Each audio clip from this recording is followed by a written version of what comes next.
તો આજે આપણે ફરાળી ખીચું બનાવવા જઈ રહ્યા છે। તો સૌપ્રથમ મેં અહીંયા કઢાઈ લઈ લીધી છે, એમાં 3 વાડકી પાણી એડ કરી દઈશું અને અહીંયા મેં કોથમીર અને મરચાં 2 ક્રશ કરીને લઈ લીધા છે। આ 1 વાડકી પાણી આમાં હું ધોઈને અંદર એડ કરી દઉં છું। ધાણા અને મરચાંને ક્રશ કરવાથી કલર ને સ્વાદ બહુ સરસ આવે છે। આ મેં ટોટલ અહીંયા 3 વાડકી પાણી એડ કરી દીધું છે। એમાં આપણે જીરું એડ કરી દઈએ,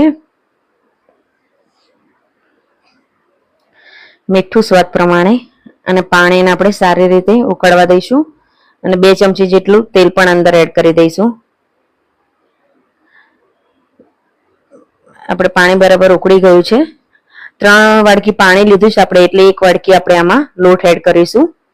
આ લોટ ફરાળી લોટ મેં વડતાલથી મંગાવું છું, અને જો કે મોસ્ટ ઓફ બધું મળતું જ હોય છે ગુજરાતમાં। તો સ્વામિનારાયણનો ફરાળી લોટ કહો એટલે તમને આપશે આ લોટ।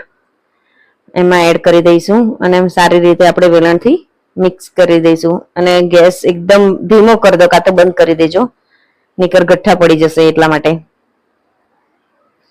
તો આપણે લોટમાં એવો હલાવી દીધો છે મેં બરાબર। આની નીચે મેં તવી મૂકીને આપણે આને 5 થી 7 મિનિટ માટે થવા દઈશું અને વચ્ચે વચ્ચે એકાદ વાર હલાવી દઈશું।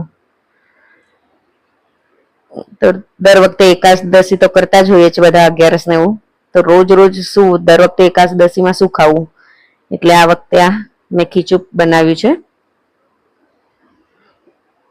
અને સ્વાદમાં તો ખૂબ જ ટેસ્ટી લાગે છે આ ખીચું।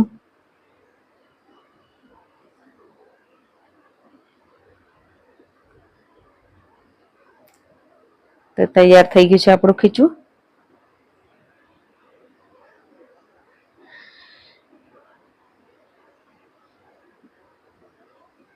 અને ફ્રેન્ડ્સ, તમારી જોડે આ લોટ ના હોય ને તો તમે મોરૈયો, સાબુદાણા અને રાજગરો આ ત્રણેયને મિક્સ કરીને પીસીને પણ બનાવી શકો છો આ લોટ।